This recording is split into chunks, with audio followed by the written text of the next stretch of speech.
And we're back here once again with another episode of the MSK Show. And this is going to be episode 138. And in this episode of the MSK Show, I am going to be having a conversation with content creator AussieVerse. What's up, man? How are you doing? Very good, man. Yourself? Thanks for inviting me on. Yeah. Well, I'm old. I'm broken. So I'm essentially like the version that Bruce Wayne was in The Dark Knight Returns before he started going out and doing crime fighting again. But except the Batman stuff never happened. I was just an old man that's just had his cane and he's just on his couch, butt naked, watching some TV. So that's the version that I have. Well, you don't look it, mate. You don't look that old. Oh, yeah, you're right. Yeah, god damn. See, that's why there actually needs to be like super soldier serum and stuff like that, because that way we can literally just like not age at all. That's the problem when you get older. Everything just starts falling apart. But we'll just start here, and then we'll go into talking about comics in a little bit. So since this is your first appearance on the show, that way when you come on again to the show later on, we won't have to do this again, because people just always seem to not like these things anymore. As far as like superhero movies, they're like, no more origins. That's it. So we'll start with your origin story up front. So how was your life growing up? Wow. Okay. Yeah, it was okay. You know, I mean, ups and downs, as I think most people do and have. Mm-hmm. What else do you want to know about it? You want to know more specifics? Did you fight kangaroos in Australia? Did you battle some alligators? Did a alligator monster come out and you started getting your swords out? No, I wish I could say that that's the stereotypical Australian stories are true, but unfortunately they are not. To go see kangaroos and any sort of animals, you need to be driving a long way away. Really? Okay. Because the last person that I know who was on the panel show a few weeks ago, he's actually in Australia right now, but he used to live in Europe. He said he almost stepped on a super deadly venomous snake when he was going to get coffee. I'm like, that can't be a normal thing for people in Australia. No. It's like, God, where was he living? God, I forgot where he said, but he literally sent me a picture that he was going to get he was getting coffee and he almost stepped on a snake. And I was like, what, is this a regular occurrence in Australia? It's like, he must be living in the bushes or something, or out in the desert or something, because that's definitely not where I live. No, we've got normal suburbia here. There's nothing. The worst thing you'll ever see is maybe like a huntsman spider. That's it. Okay, and those are the big giant ones that'll like jump at you, right? They're not giant. I mean, they're big, but you know, I mean, I think any country has their own spiders, right? Yeah, ours are very small and insignificant. You can squish them. If there's a spider that's bigger than, let's say, my fingernail, yeah, I would probably start running, and I would probably start screaming. You guys have tarantulas, man. You see what's crazy? I live in a desert actually, and you're right. Our tarantulas, they are huge. I don't think they're deadly, but they're definitely big. No way I'd go near that, man. That's crazy. Man, I've met so many people from Australia over the years, because like I know, because OCE for League of Legends, there's a League of Legends thing, but they took it away from you guys because Riot Games thought that your continent was small. And I'm like, people know how big Australia is on the continent? Yeah, it's huge. Pretty huge. Yeah. They thought it was a minor region, which is like, no, there's nothing minor about Australia. It's literally giant. It's literally a huge landmass. And then I know you guys always get like deadly sharks, like the great white sharks. They'll migrate down to Australia because there's warmer waters where you're at generally. So people that Australia get like the biggest sharks around them. It's like, what in the world? You guys live in hell? You have to clear that up for me, man. Do you live in hell? Man. No. This is a massive misconception, you know. And it all started, I think, back in the Crocodile Dundee days. But there is nothing like that anywhere where I go. You know, you go to the beach, you go for a walk, you go anywhere, and you're not going to be seeing any of that stuff, man. Not at all. It's really okay. So when you go to you've never seen a shark in Australia ever? No. Like even just nothing crazy. Wow. No. Okay. See, you are so much more normal and different compared to the other Australian people I met. The other Australian people I met were just like, I don't know what's wrong with them. They told us they were living in hell. Essentially, I was like, holy crap, this must be like literally hell on earth. But it can't be like too bad of hell because there's a lot of people that live there. So, we'll start at another place that isn't basically hell. You have a YouTube channel. So what made you want to be a content creator? Did you have a person that you were inspired by? Or you just wanted to just talk to the world? Yeah, so our YouTube channel is called AussieVerse. I'm the host with a couple of other friends of mine, and for a long time we were watching Near Mint Condition. Do you know that channel? Yeah, I watch them all the time. Yeah. So Near Mint Condition, I've been on their show a few times.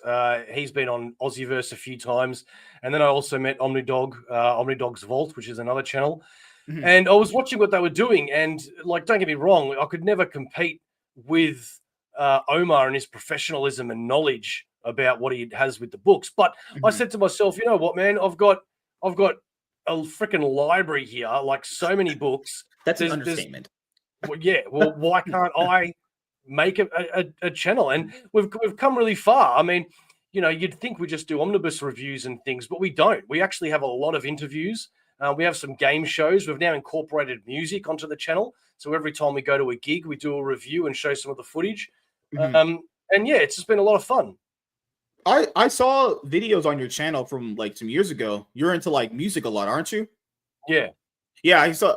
I was gonna say, I don't know if you ever got some people. You give off that punk rocker. I was in a metallic band kind of vibe, you know. Yeah. I was once upon a time. Yeah.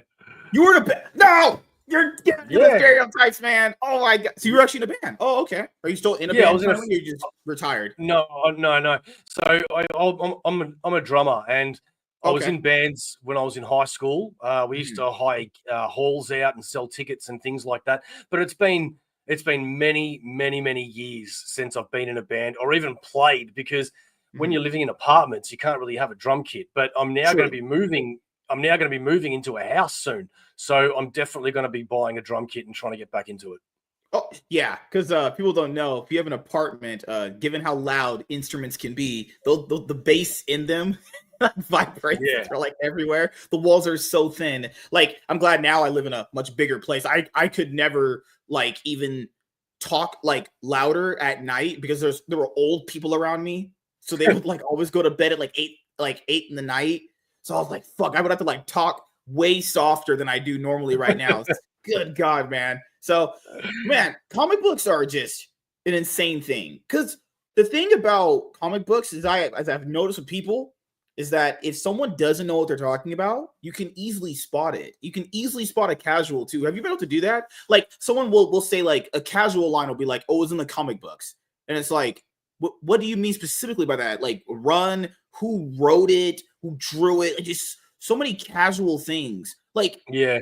do you think there'll ever be a way movies can actually integrate more people into getting to reading comics? Because they've always tried to do that, even though it never really has ever happened. There's no actual conversion, right? Like coming up with the Summer of Superman event, you know, the DC's doing for the new Superman movie coming up.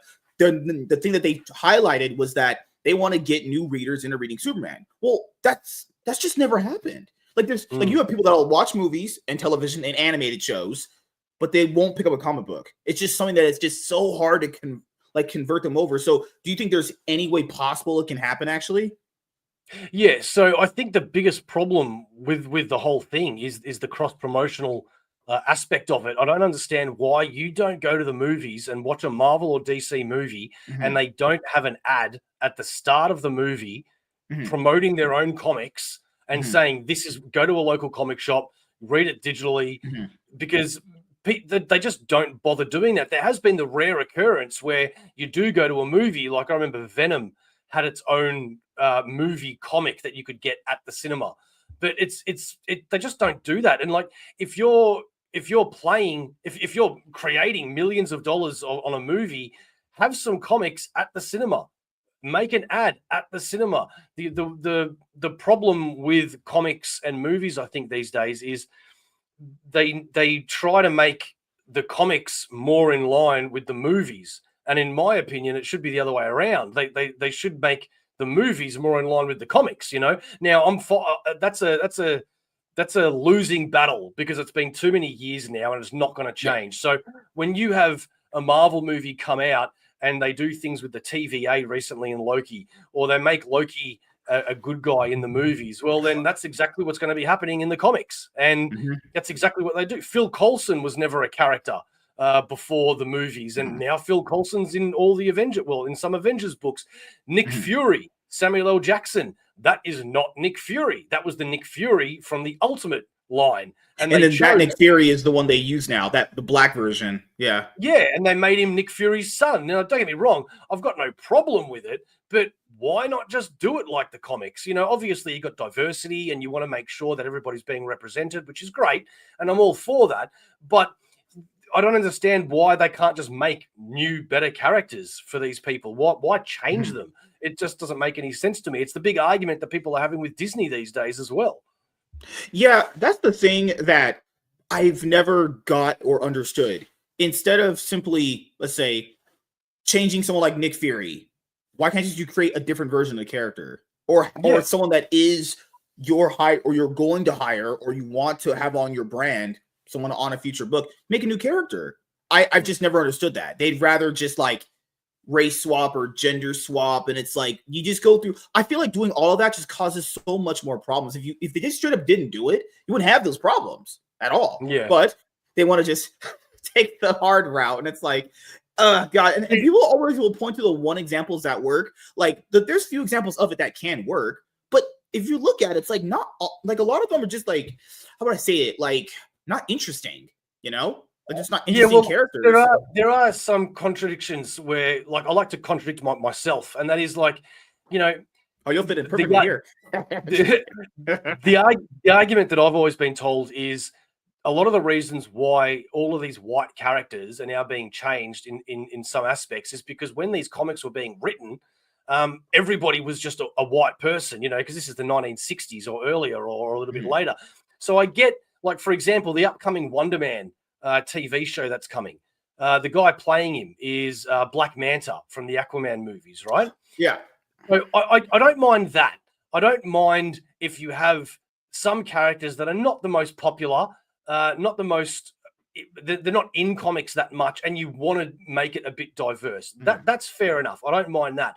But when you have classic characters that people have such a great affinity for, whether it be Mary Jane or, I don't know, Ariel from the freaking Little Mermaid or whatever it is, right?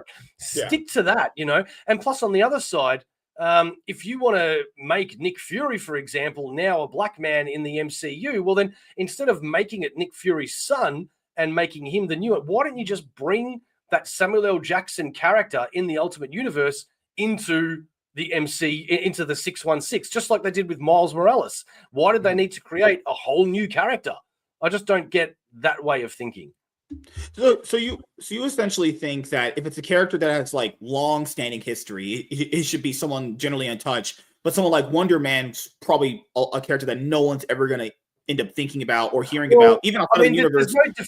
There's no definitive rule. You know, I'm not going to sit here and say it should be this way or it should be that way. You know, there's always going to be gray areas and contradictions. But what I'm saying is that you're never going to see, like, I don't know, an Asian Superman, for example. You know, not that there's anything wrong with it if you Isn't that technically Goku? but yeah, but you're just not going to see that. You know what I mean? If you want a black Spider-Man, then create that character, which they did, and it was a great character. He's a great. I love Miles Morales. So bring him into the movies. So I don't know, man. It's a little weird, and it's also a very touchy subject as well, because as soon as you start having these opinions, you're labeled as a racist and who knows what. And it's like, man, that's not what I'm saying at all. You know, it's just, as a little boy, you read these comics, and when you finally get these characters on a TV movie screen, you want them to look like the book. Characters.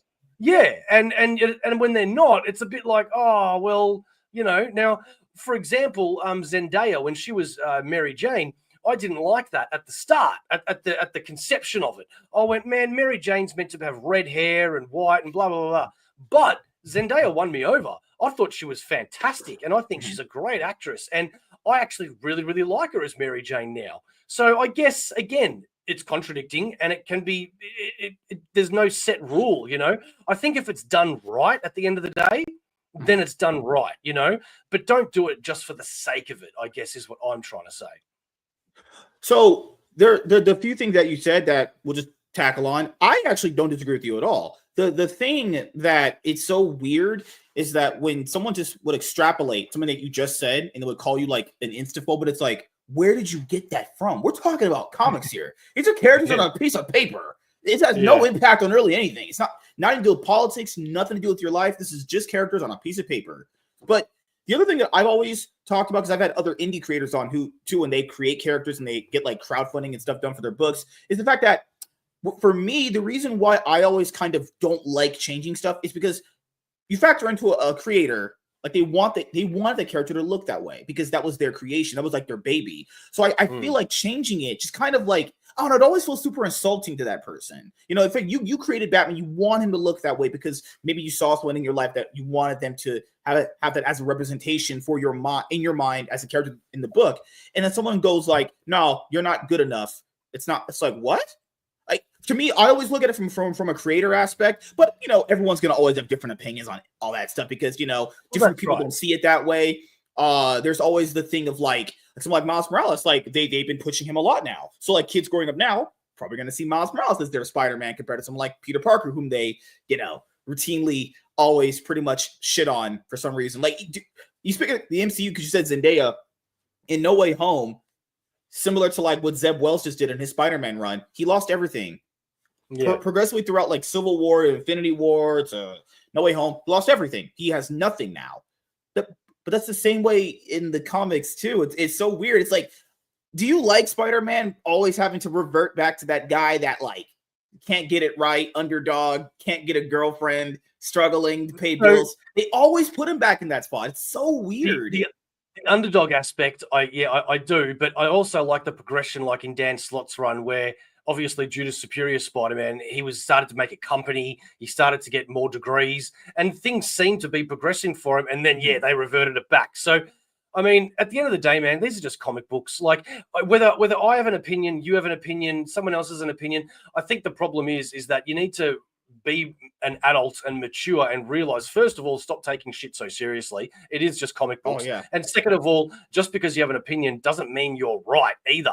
I can sit here and say I've got all these opinions, but I'm also willing to admit that if somebody talks to me about their opinion, they might win me over, and I might be like, you know what, fair enough. You're actually, I get your point. It's right. To sit here and have a conversation. To sit here and be so upset and angry about things as well, I think is just, you know, go get a life. You know, there's so much more out there to be angry about.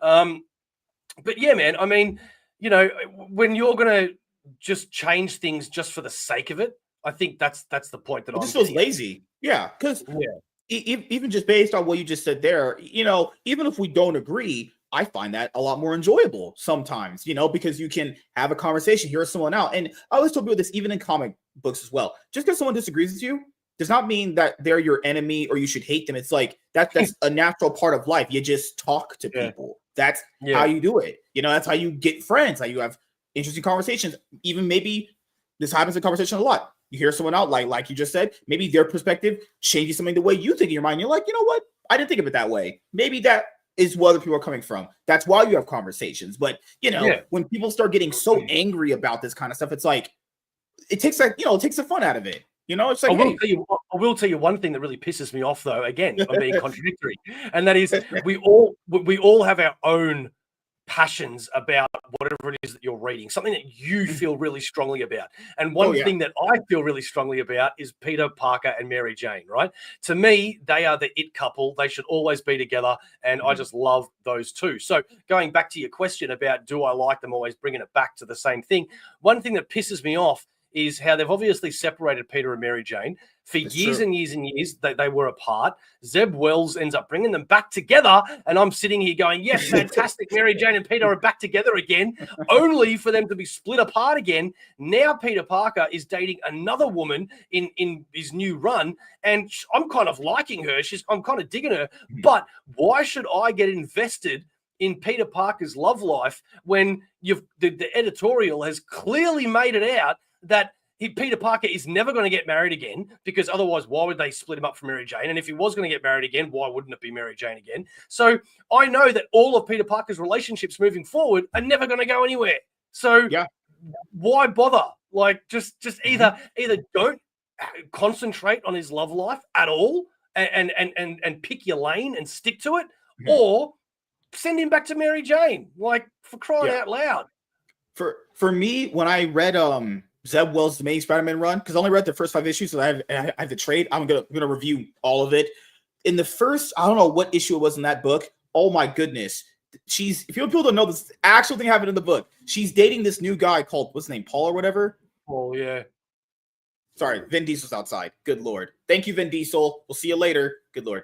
Fucking hell, man. So she's dating this guy called Paul. They have kids. Okay. So Paul notices that Mary Jane's texting this guy, goes to talk to this guy because, like, hey, you're dating a girl. There's another dude talking to her. I'm going to go confront that guy. I've never seen so much cuck shit in my life in a book. Keep in mind, I didn't even hate the book. I thought reading it was fine. It wasn't, as people said, it was like hell on earth. He is talking to this guy before Peter, because there's this guy collecting the bill money that Peter has to pay, right? It's a bill collector. Yeah. He's like, oh, Peter, he's behind on his bills. I'll pay this bill for him. Why? Who does that? Why would a new boyfriend pay for the ex's boyfriend's bills? This is the guy he has never met. This is the guy just texting his wife. I was like, Zeb, what fantasy do you have in your brain? That is the biggest cuck shit I've ever seen. I was flipping like, no way, he didn't do. That's crazy. And then he can't be with Mary Jane. Okay, she has kids. You got to move on, bro. Why can't he be with Black Cat then? That's my problem too. If he can't be with Mary Jane, why does he have to not be happy with anybody else then? That's the problem. Yeah. Can he not be with Black Cat? Black Cat is pretty attractive. I love me some Black Cat. Can he be with, he with the age up Spider-Gwen? Later on they would have to, because I think she's like 17 or 16. Age her up, she'd be 18. Can he be with Spider-Gwen if she's like of age? Why can't that happen? Why does he always have to be why does he always have to be miserable? Why can't he just get anyone else but her? It's just ridiculous. They just want him to be in a cycle of I lose everything. Now I'm back to this loser. It happened to the Tobey Maguire Spider-Man trilogy. Remember in Spider-Man 3, he ended up losing Mary Jane. He ended up losing Harry. Like everything they built up in the first two movies. Made Spider-Man 2. Fucking hell. He lost Gwen Stacy. Tom Holland movies. He lost Tony. He lost his Aunt May. He lost his fucking. Everyone forgot him. He's a nobody. What are we doing here?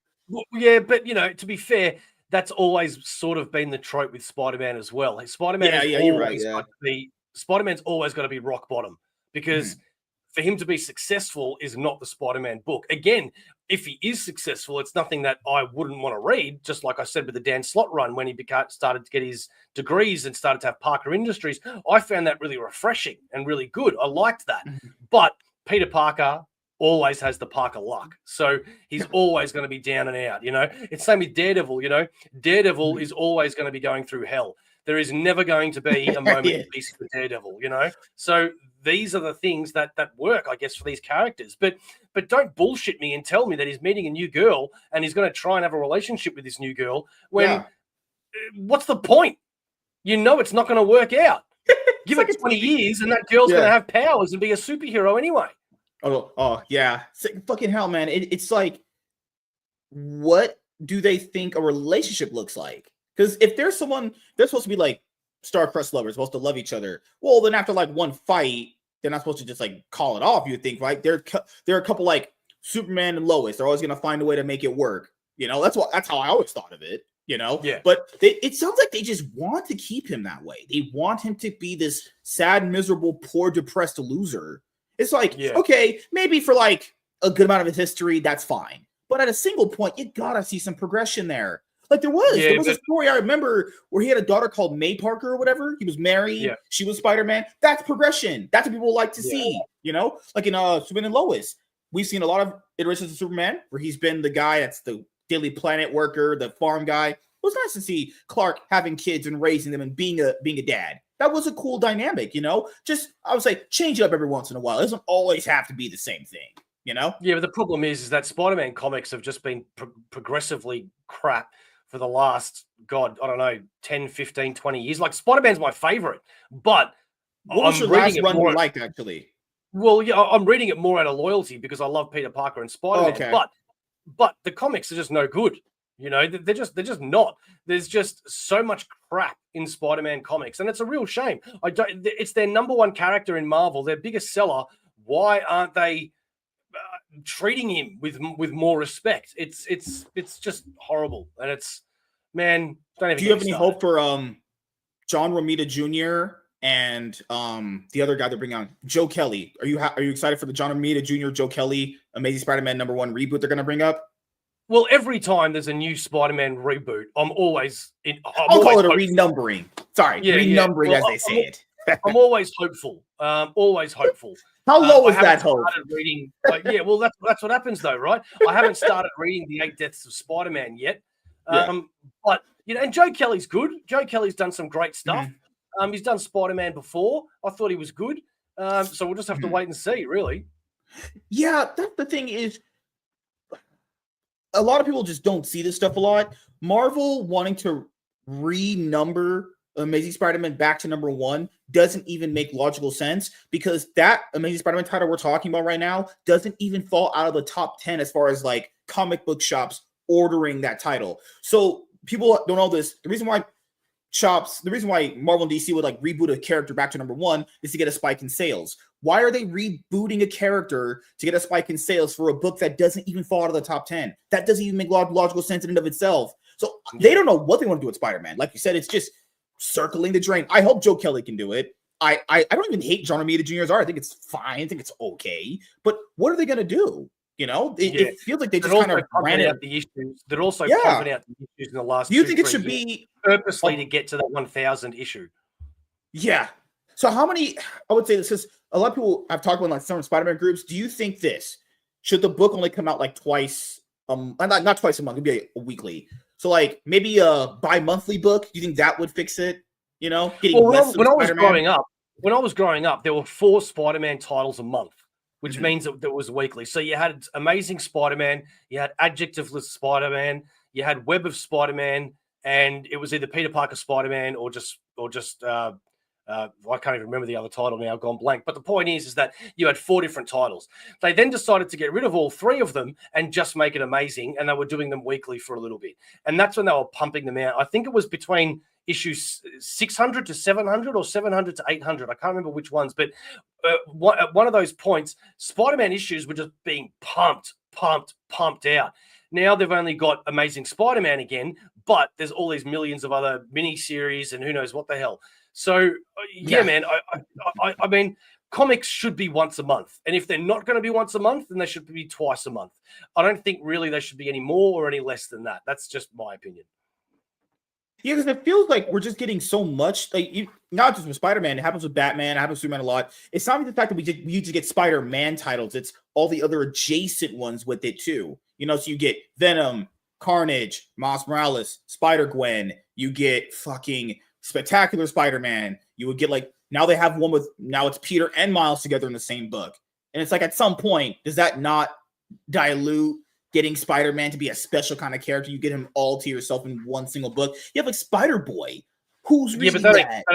They don't care about that, because when a creator these days is now on a book, their primary focus, other than making a good book, is to create new characters, because they know that if they create a new character and that character takes off, they're going to be making money for the rest of their lives. I mean, you go speak to Brian Michael Bendis, and that guy is making bank from Miles Morales, and he always will be, you know, for the rest of his life. He never has to write again, and he will just continue making money from Miles Morales. So if Spider-Boy is the next big thing, and Spider-Boy is going to be in an animated movie, and Spider-Boy is going to be in games, and Spider-Boy is going to be in a movie, that creator has looked after himself and said, okay, that's how I make money. So you can't really blame them. But then at some points, to go back to your argument, yeah, it does dilute it. Look at the Batman characters, for instance. You've got all of these characters in Batman that have been created in the last 2 years, from like Punch, fucking what's her name, the new Harley Quinn girl,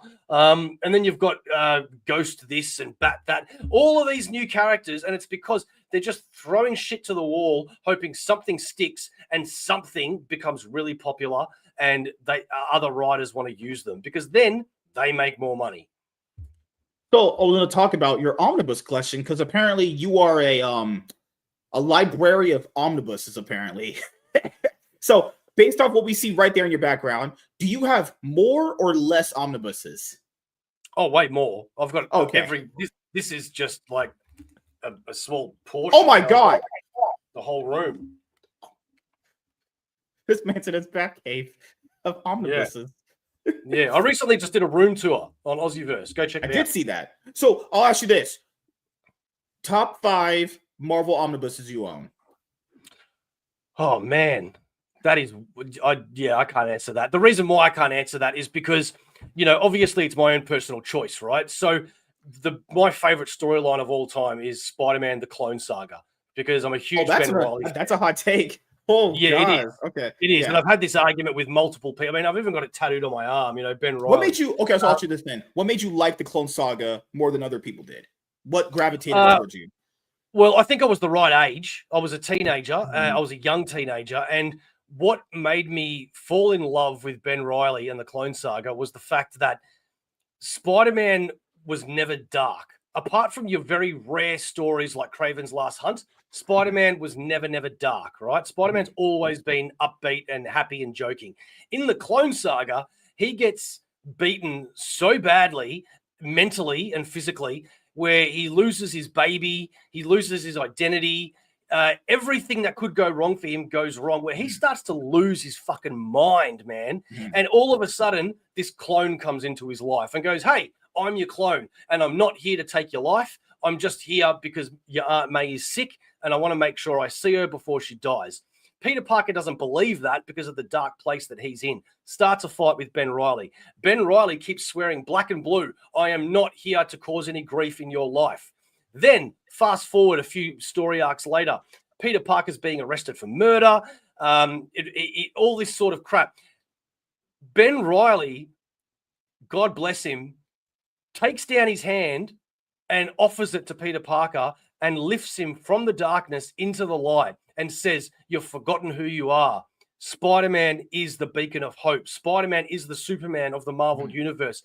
Be that guy again. You know that you are. And he reminds him that with great power comes great responsibility, reminds him of the responsibility that he has and who he is. And Ben Reilly didn't have to do that. Ben Reilly could have just taken his life. Ben Reilly could have just been a prick and made Peter Parker diverge from his way of thinking. But instead, Ben Reilly just stood back in the shadows and went, no, Peter, you have to start taking control of your life because you are the greatest superhero on the planet. And I've always loved Ben Reilly for that because it always made me think as well, being a young guy, that no matter how depressed I am or angry I am with my life, if Peter Parker can overcome all of these odds, well, then my life ain't shit, mate. And I've got to realize that there are other people out there that are going through worse things than I am, and stop bitching about what you're going through because it might sound and seem really depressing to you and really, you think you've hit rock bottom and all this sorts of crap, but really you haven't. You just need a Ben Reilly to remind you that life is beautiful and people are inherently good and the good outweighs the bad. So I imagine you have everything Clone Saga, you have the omnibuses, you have the epic collections. Yeah. So going back to your question about my favorite omnibuses. So you said top 5, right? Now the Clone Saga alone, the Clone Saga alone is 4 omnibuses, right? So you've got Clone Saga Volume 1 and 2, and then you've got Ben Reilly Volume 1 and 2. So that's 4 omnibuses right there. I've then got Avengers by Jonathan Hickman. That's 2 omnibuses. I absolutely freaking love Avengers by Jonathan Hickman. Then you've also got Fantastic Four by Jonathan Hickman. Those 2 omnibuses, those are absolutely freaking amazing. Then you've got Annihilation and Annihilation Conquest. Those are 2 omnibuses, and I absolutely love those. You've then got Earth X. I love Earth X, and that's 2 omnibuses alone. They are absolutely fantastic. You've got Superman, the Triangle Years that just got released. I'm hoping they make more omnibuses of those. You've got Daredevil. Every single Daredevil omnibus is a freaking masterpiece, and it just gets better and better and better. Daredevil has never, ever been bad. You've got Brubaker by Captain America. That's what? 1, 2, 3, 4, 5 omnibuses there. You've got your 2099 that might not be everybody's cup of tea, but hell, I love it. You've got Spider-Man, X-Men, Ravage, Punisher, Doom. You've got so much crap. I'm looking around my room. What else have we got? You've got What If omnibuses. I love the What If omnibuses. You've got all Thor. the Wolverine books. Yeah, you've got Wolverine, 5 omnibuses, 6 is on the way. You've got Thor by Jason Aaron. Those 2 omnibuses alone are absolutely perfection. You've got Shield omnibus and Master of Kung Fu and the Secret Wars. Punisher. I haven't even mentioned Punisher. Punisher is my second favorite character, and every single Punisher omnibus is absolutely freaking amazing. They don't make enough Punisher books. Where is Punisher now? What's going on? Man, Iron Man. People don't know Iron Man is definitely shot into more normie conversations as far as like RDJ playing Iron Man. Good lord, Iron Man guys has like a new omnibus run they're trying to do for him. They've only did like 4 so far. I don't know when Omnibus 5 is coming out. I know they're still doing epic collections for Iron Man. Yeah, sorry. So Iron Man omnibuses. They have the Dan Slott's ones. I know though they have those. So there's the original run, which is volume 1, 2, and 3. Yeah. Then you've got the which one's that? You've got the Kurt Busiek Iron Man. You've then got the Man in the Iron Mask, and then you've got Dan Slott. So you've got 6 Iron Man omnibuses around. Yeah. So yeah, which is nowhere near enough. Yeah, I was wondering, he doesn't get a lot of books. I mean, just coming up recently, because I've been trying to collect all the Iron Man epic collections in order. They're just gonna put out volume 7. So people to know, it was volumes 1 through 5, and then volume 6, and then it's cut off between 7 through 9, and they released 10, 11, 12, 13, which was the Armor Wars or Stark Wars. That just got a new reprint coming up last week. That's like, why are we reprinting books out of order? Because like for me, I'll answer that for you. The reason why is because as much as people love Robert Downey Jr., Iron Man in the books is not popular. Now, don't get me wrong. That has changed quite significantly over the last few years. But before Robert Downey Jr., no one gave a shit about Iron Man. And the reason why Marvel made an Iron Man movie to kickstart their Marvel Cinematic Universe is because it was a huge gamble. They risked everything. And if Iron Man didn't work, the MCU would not have been made after that. So they made an Iron Man movie. Robert Downey Jr. absolutely kicked ass and made Iron Man cool. It made people go, fuck, Iron Man's really kind of cool. It's not just a guy in a suit. And ever since then, Iron Man has had a bit more attention. So, as far as omnibuses go, Marvel still thinks that, not a lot of people are going to be buying Iron Man compared to X-Men, Spider-Man, Avengers, and all this sorts of crap. They are right and they're wrong. I mean, same argument for Namor. Namor is one of my favorite characters. I freaking love Namor. And there's Namor. no, Namor, not Namor. Don't give me that crap. And there's only 3 omnibuses of Namor that's ever been in existence. And they've only recently just announced a new one coming. What the hell?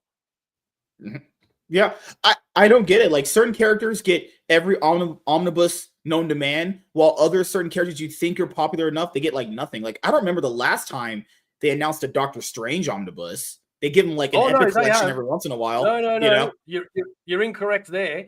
Doctor Strange. So we've got the original run, which is 2 volumes. Then you've got the 3 volumes of Sorcerer Supreme. And then you've got Jason Aaron. So you've got 6 at the moment, and they've just announced Doctor Strange. I think it's Master of the Mystic Arts Omnibus, which is the one that goes in between the original run and the Sorcerer Supreme. So they are doing Doctor Strange. So also, between Marvel's Epic Collection and DC's new collected format, the DC's Finest line, do you like them overall? I like the idea of them. I personally don't buy them. I'm actually angry with myself for never getting into epic collections because there is so much material that hasn't come out in omnibus yet, but they're available in epic formats. And I wish I had all the Spider-Man epics because I would love to own all of that, but it's too late now because there's been so many of them. If omnibuses are not your thing because they're too cumbersome to read, which a lot of people say, and I don't really blame you, well, then epic collections would be the next best thing. DC's Finest, I'll never buy because I'm not that big a DC guy. I have quite a bit of DC, but nothing compared to Marvel. Oh, you're more of a Marvel guy. Yeah, okay. Yeah, but they seem to be popular, and the titles that they're choosing are very good. It's a great idea. I mean, any way that you can get a collection that is cheaper than spending $200 on an omnibus is always a good idea. And it's crazy. You have so many. I have to. God, good Lord, man. I have so many omnibuses myself. I think I have more DC stuff than Marvel. I just recently got Superman the Triangle Era. That's Batman and Robin by Peter J. Tomasi. Yeah. And the next omnibus I'm gonna buy is the Thor run by J. Michael Straczynski. I've had that on my mind forever to buy. Yeah. God, man. Have you read that before? No, I haven't. I haven't skimmed through it. Right. I have one of the trades. I skimmed through it a little bit. The art it's fantastic. That's like everyone's, you go on like top 10 Thor runs. That's like everyone's favorite run. So I can't wait to dive into it. Yeah. And I was really happy with the reprint because originally it was only J. Michael Straczynski's run. And then they added the Kieran Gillen issues to it, making it a bit more fat and chunkier. And it's perfect because it goes right in between the Matt Fraction run and the Heroes Reborn era as well. So it just slides nice in perfectly. So I'll ask you, what character do you think needs more material to be printed for them as far as like comic books? Like more Punisher. Punisher? Yeah, man. How many omnibuses does Punisher he have? is overlooked. Punisher only has 1, 2, 3, 4, 5. He only has 6 omnibuses. And that is just that's horrible. He definitely needs more, man. I mean, they're not even making a Punisher book at the moment. Punisher's last appearance was in Daredevil when Punisher was possessed by the Hand's beast, and he went kind of all dark and started leading the Hand. He then apparently died, but we never saw a body, I don't think. And he's not really dead. And now a new guy has come out with this shield armor that has a skull on it. So people started calling him the Punisher, and he wasn't that bad. I actually dug him. But where is Frank Castle? Bring him back. What about a character like Black Panther? Well, Black Panther's getting pumped as well. You've got Black Panther, the early years omnibus. You've got the 2 Black Panther by Priest omnibus. You've got the Ta-Nehisi Coates Black Panther omnibus. You've got the Wakanda omnibus. That's all of them. So how many is that? You got 1, 2, 3, 4, that's 5.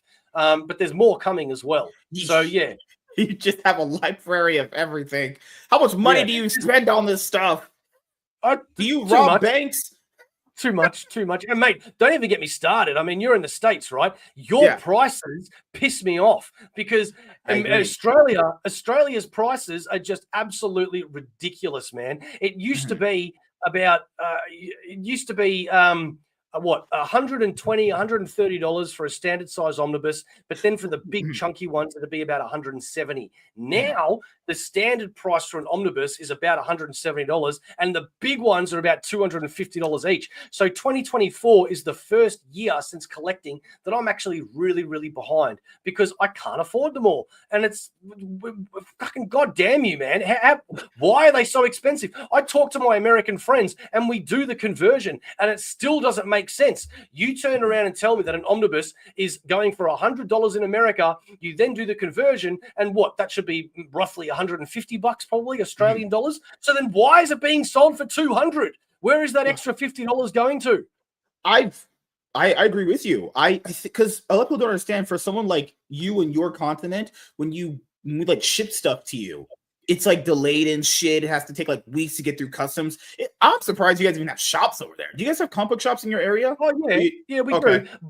But as much as I hate saying this, I'm not going to lie. I never do on YouTube. And the reality is that it's still cheaper for me to not buy from our own stores. It's still cheaper for me to go through Amazon, which is always a risk because I hate Amazon, or buying from in-stock trades in America, getting a box of like 6 omnibuses shipped to an American address, and then we pay for the shipping to Australia. That is still cheaper than me going to a comic book store and buying a single omnibus. Yeah. Even in stock trades, they get behind as well. Because I was looking at them to buy some, just some books. I was browsing the catalog. They have great stuff, but I was reading reviews and people kept saying they would order a book and it would take weeks to months to ship out. And it's like, well, by that case, I could just go on eBay and just get a book then, I don't know why it'd be months. I mean, sometimes weeks, but I don't know why it would be months. But I've never had that problem. I seem to get my books fairly regularly. But it's just such a shame. Like I want to go buy Captain America by Mark Grunwald, Volume 1, and in Australia that book's going for about $250.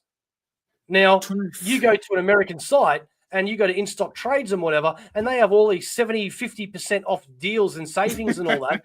Why would I not buy it from America? Yeah, I agree. It's one of those things where I want more people to be able to afford comic books, but it's always like you said, for contradicting yourself, as I contradict myself.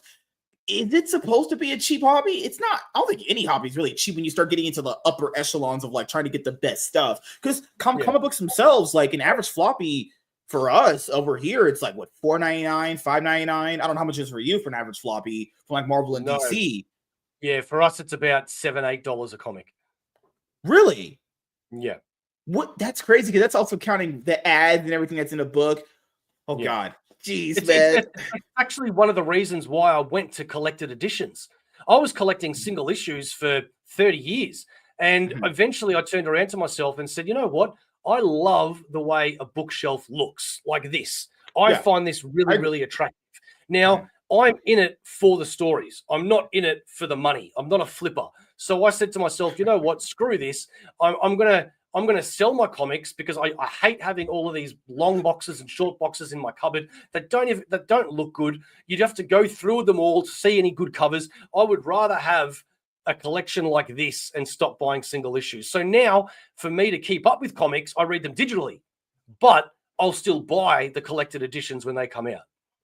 That's why I always tell people digital has its, ways it can impact people's lives too, if you far as want to get into comics, because not only is it cheaper, you can obviously get the books directly to your phone and read them without having to basically, pay a whole lot of money to have them shipped to you and everything. So I feel like, well, digital is ruining things. It's not really. Also, digital can definitely help people in areas where there's not comic book shops, because people do this thing of like out of sight, out of mind, where just because they see it in front of themselves, they think everyone else has it. There's places I don't have a shop around me. I have to essentially drive out to go see any shops. So for me, if I just wanted to only read stuff, I would have to just do it digitally, but I do buy stuff online myself. But other people in their lives, different areas of the world, well, what if they don't have a shop around them? They would have to only get stuff digitally, So digital can have its benefits.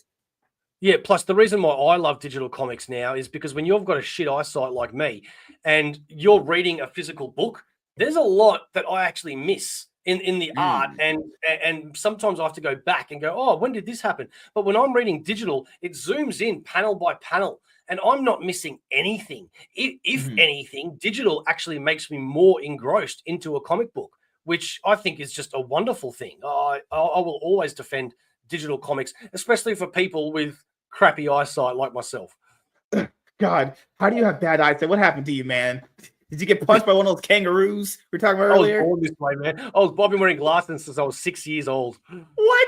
What happened, man? What happened to your eyes? I don't know. Genetics. I don't know. One of my parents essentially you're Daredevil? I'm not that bad. Oh, God. So as far as like YouTube, because you make content based around comic books, is there any type of comic book content you want to do in the future that you're not doing right now? Yeah, there is. And it's actually the reviews. I've been struggling with, because I'm not very tech savvy, and I'm lucky that my partner is a graphic designer and she makes AussieVerse look really, really good all the time. And she puts a lot of work into it. And I want to be able to start doing reviews like Near Mint Condition and other shows where you've got the book, not my face, you've got the book, and I'm going through them and giving it my opinions and showing off the art and all that. I don't do that enough. And that is definitely something that I want to do. I also want to do more fun things. Like we've got shows on there, like our fantasy drafts, where we get a few people and we make like an Avengers team, for example, and we all have to pick, just like, fantasy football. And there's things like that. Yeah, I want to do that more. Yeah. But at the moment, we are concentrating on guests. I mean, we just had Ross Ritchie on recently, the founder of Boom Studios. We're getting an ex-president of DC Comics on the show later this year. And I'm reaching out to people all the time and trying to get them on. And people don't see, obviously, the amount of rejections you get. But anybody that says yes, fantastic. Yeah, a lot of people don't know this as far as like doing one-on-one sometimes, because you're going to have a lot of no's, and some of the times not even just no's, you just get no answer back. You'll see that they read your message and just no answer back. So like every single time I try to meet a girl, you message them back after interaction. They're like, yeah, message me back. No, they just look at you like. I never understand. I'll never understand the never reading the message thing. And I'm not going to shit on people, but I'm going to spit my facts. And that is, I'll message important people like I just mentioned, Ross Ritchie and blah blah blah. And even if they say no, they still read the message and reply. Right? You then have other comic book creators like Tom Taylor. Right? He's Australian. Now I see him at every single Comic-Con. Right? I messaged that guy saying, hey, I've got a YouTube channel. Would you mind coming on sometime? If not, no stress. I had to ask. I love your work, blah, blah, blah. Never even looks at the message. And I'm like, how busy is your life? Or how many? Don't get me wrong. I'm sure you're getting a lot of messages. I'm sure you are. Yeah. But it's been 2-3 years now, and you still haven't even seen my message. Like, how does that make any sense? That I do not understand. It's a respect thing. Like, I would rather someone just be straight up direct with me. That way I could just like move on, rather than someone like, like I would say after a few weeks max, that person's read that message. Yeah. But it's like, you didn't have the common decency to just be like, I didn't want to do it. Am I not worth a message back? Am I that low on the totem pole? Yeah. Well, the only reason I've sort of tried to make myself feel better about it is by not taking it personally and saying it is possible that my message has gone to their spam. Now, if you are a famous creator, who knows how many messages you have in your spam. So it is very, very possible that he's gone to his spam and he has so much bullshit messages from people trying to do bullshit things with him that he's just scrolled past my name and hasn't even read the message. And to me, that seems more likely than him just being rude and not looking at it. The other thing, as far as like comic book content, is, man, do you ever get like nervous doing a video sometimes for comic book content? I used to a bit. I mean, not anymore. I will always stand by the fact that as long as you're just yourself, then you've got nothing to hide. Don't get me wrong. Again, contradicting myself, I will have negative opinions and hate on some things, but because I run my own YouTube channel, when those things that I dislike or I hate come up, I may mention that's not for me or I don't like it, but I really try not to perpetuate that negativity because I don't get me wrong. There are people out there that love watching drama channels. There are people out there that love watching people hate everything, but I want to cultivate a positive environment. So I don't think there's anything wrong with me being honest and saying, hey, this book's not for me, or I don't like this art or whatever, but that doesn't mean I'm going to shit on it either and just bitch about it.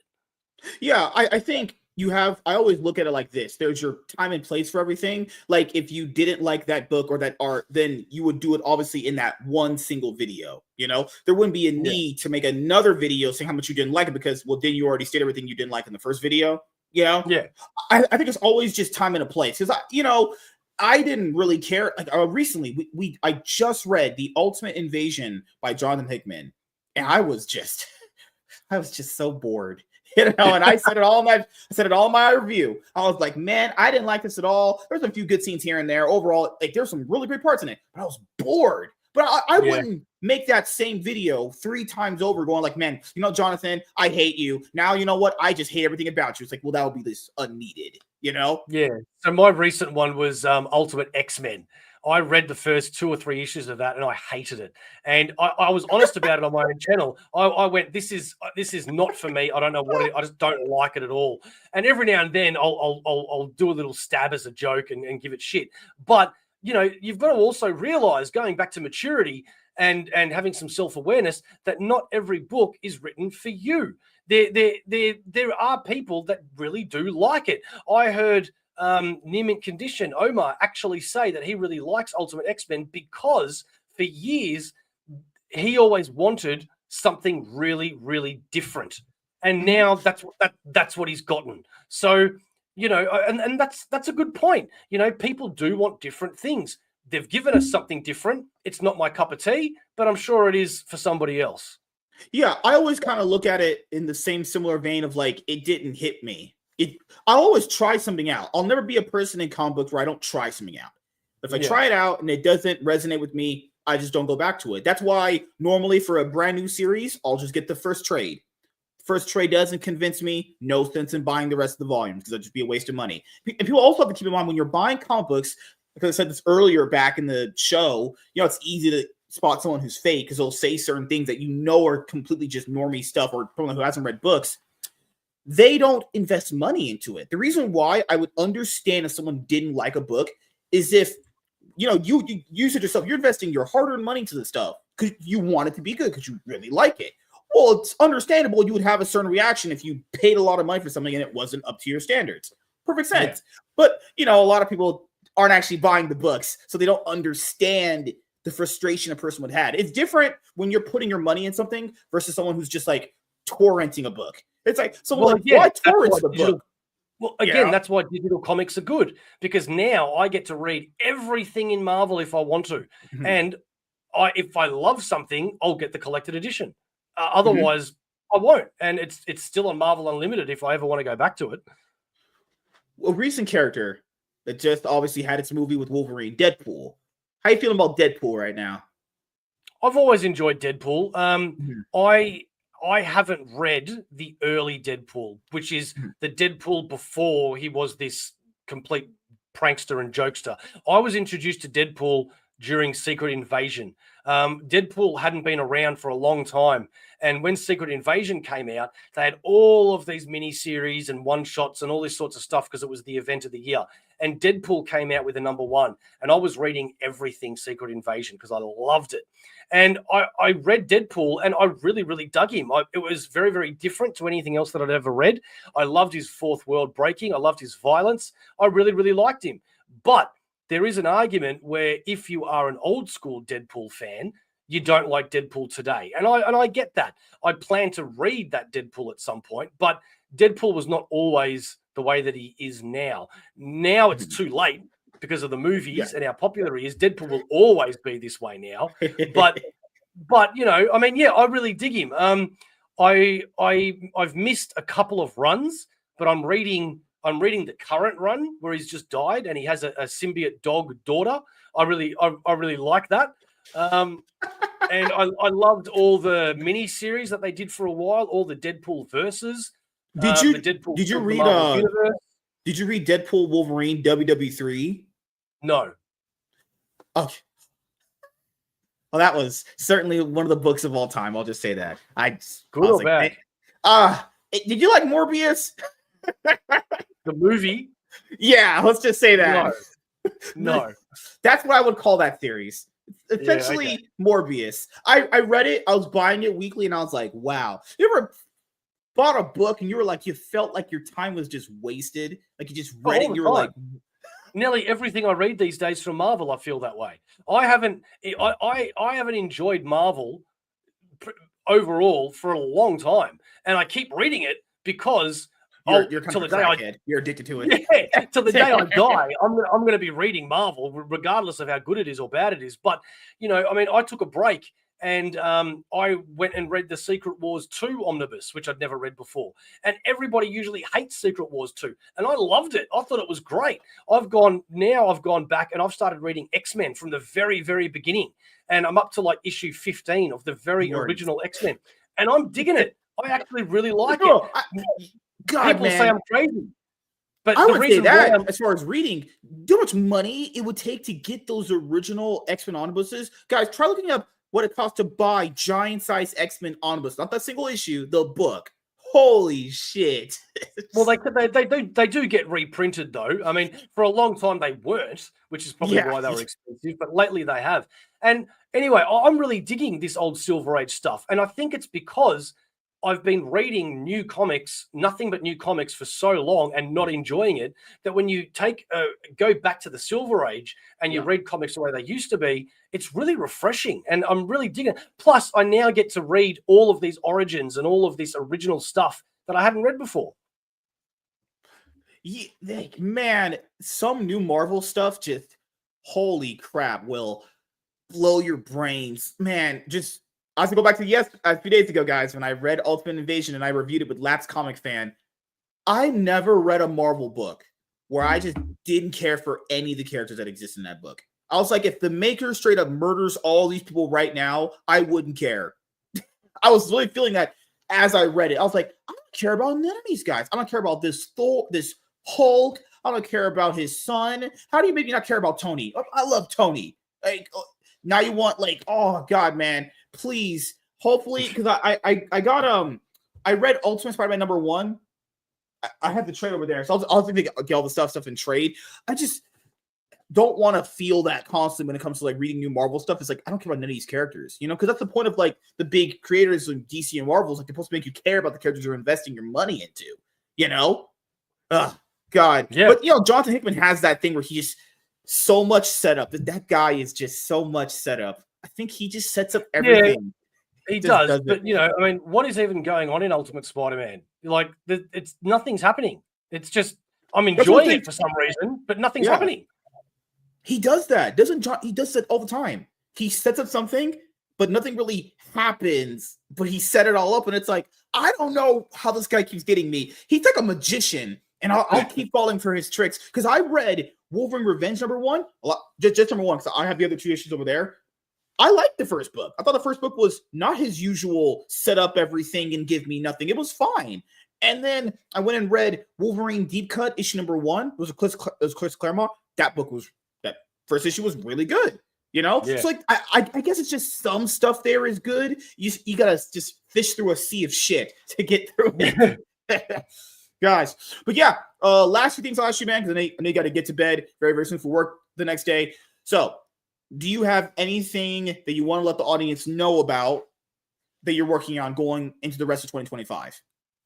Not really. I mean, it's the same old. We're just still continuing what we do. We do upload twice a week because any more than that, I just don't have the time for. But yeah, go check out AussieVerse if you're into comics, if you're into music, if you're into some fun stuff. We do an FOC video every single week where it's me and my other 2 mates from AussieVerse, and we act like idiots and just talk a bunch of shit as well as going through all the latest books. So yeah, check it out. Just don't start doing shoeies on video. I will throw up.